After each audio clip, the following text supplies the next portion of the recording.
जय श्री कृष्ण। गीता के तीसरे अध्याय से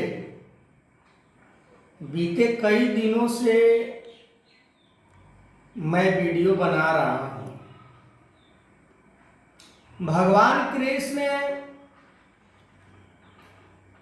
अर्जुन को ये समझाते हुए कह रहे हैं कि पूर्ण समर्पण का जो कसौटी है वो तुम्हें समझना होगा। पूर्ण समर्पण का कसौटी मन के अंदर किसी प्रकार की कामना, भय, मोह, संताप नहीं होनी चाहिए। चाहे कितना भी कुछ नुकसान हो जाए, कितना भी कुछ बर्बाद हो जाए, कितना भी कुछ लॉस हो जाए, जीवन समाप्त हो जाए, इसके अंदर बहुत सारे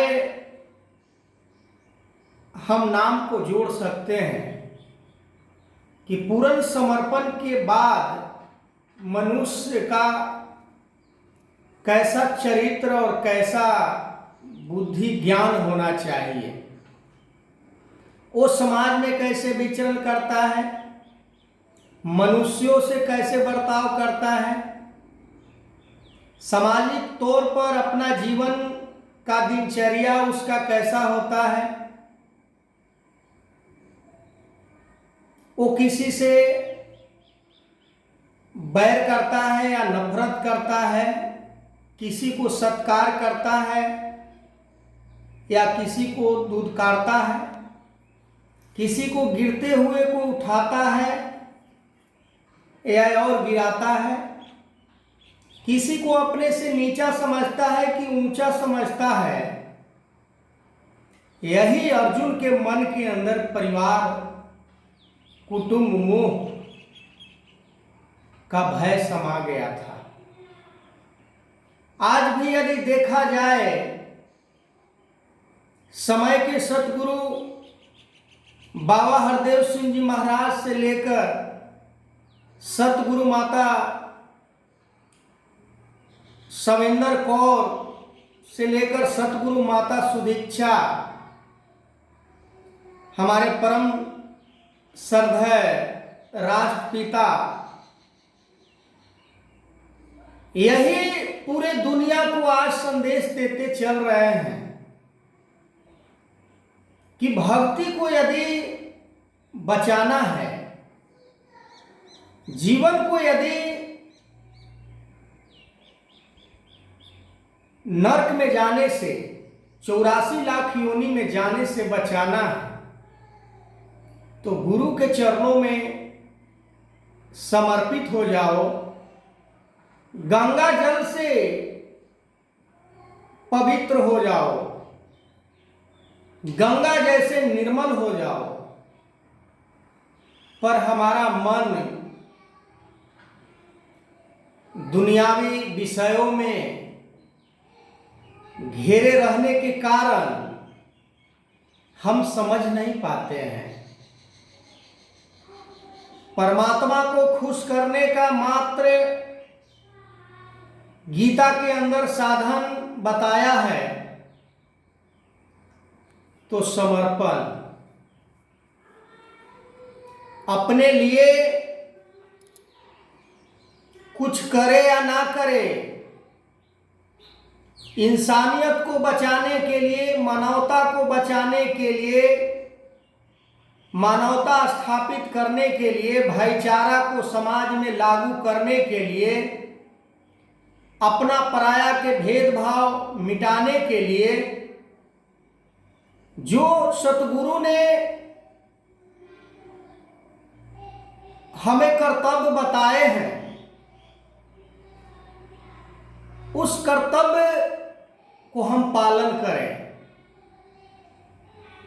तभी हम एक भक्त के श्रेणी में आ सकते हैं, तभी हम निरंकार को प्राप्त कर सकते हैं। या ना था हम सोचते हैं कि परमात्मा को हम कुछ समर्पण कर दिए हैं, परमात्मा को कोई फर्क नहीं पड़ता है। समर्पण करे या ना करे, समर्पण करने के उपरांत परमात्मा खुश होता है। पर हम समर्पण उस भाव से करते हैं कि हमें और कुछ प्राप्त हो जाए। ये समर्पण के जगह पर हम और कामना को और बढ़ा लेते हैं। जैसे आग अगर लगी हुई है, पानी के जगह पर हम पेट्रोल या किसी डीजल मोबिल्स का इस्तेमाल करें, उसके अंदर छिड़काव करें, तो आग का लपटा वो कम नहीं हो सकता है, बढ़ सकता है।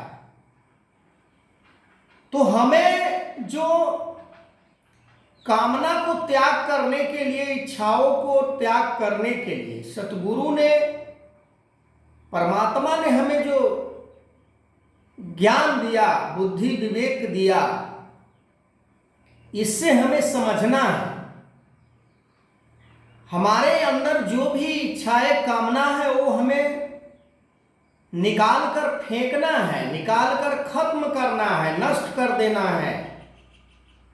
पर हम ऊपर से और कामना के ऊपर कामना अख्तियार करते हैं, तो फिर कैसी भक्ति, कैसा सतगुरु का हम अनुयायी हैं, कैसा हम सतगुरु का सेवक हैं। 3 में न 13 में कहीं पर भी हम नहीं रह जाते हैं। केवल नाम मात्र के दिखावा भक्ति से अच्छा है कि कहीं पर हम शांत बैठ जाएं, बड़े बड़ाई ना करो, बड़े न बोलो बोल, रहीमन हीरा ना कहे कि लाख टका है मोल। जो बड़े होते हैं, जो श्रेष्ठ होते हैं, वो किसी को सर्टिफिकेट देने की जरूरत नहीं होती है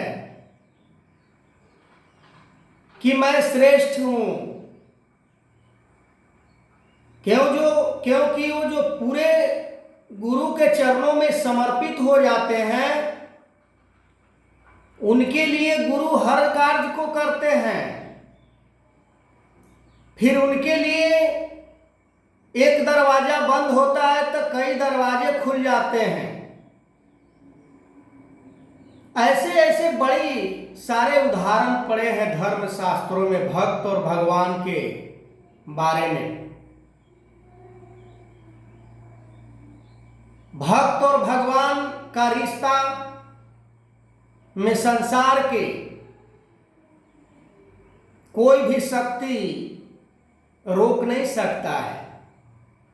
कहते हैं कि जाको राखे साइया, मार सके ना कोई, बाल न बांका कर सके जो जग बैरी होई।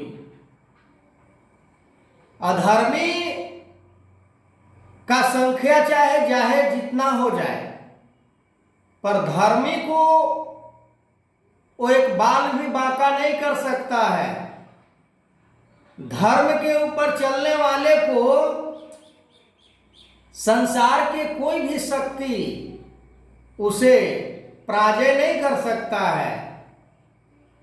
ऐसे उदाहरण के रूप में श्रीमद् भागवत गीता भगवान कृष्ण, कौरव पांडव दुर्योधन उदाहरण भरे पड़े हैं। दुर्योधन के पास बहुत सारे मित्र, सगे संबंधी, यार दोस्त, गुरु साहबान, जो केवल नाम मात्र के दिखावा के लिए। पर जीत किसका हुआ? धर्म का या अधर्म का। धर्म का ही विजय होता है, चाहे समय युग काल किसी भी समय में। आगे मैं इस वीडियो को कंटिन्यू करूंगा, तब तक के लिए जय श्री कृष्ण।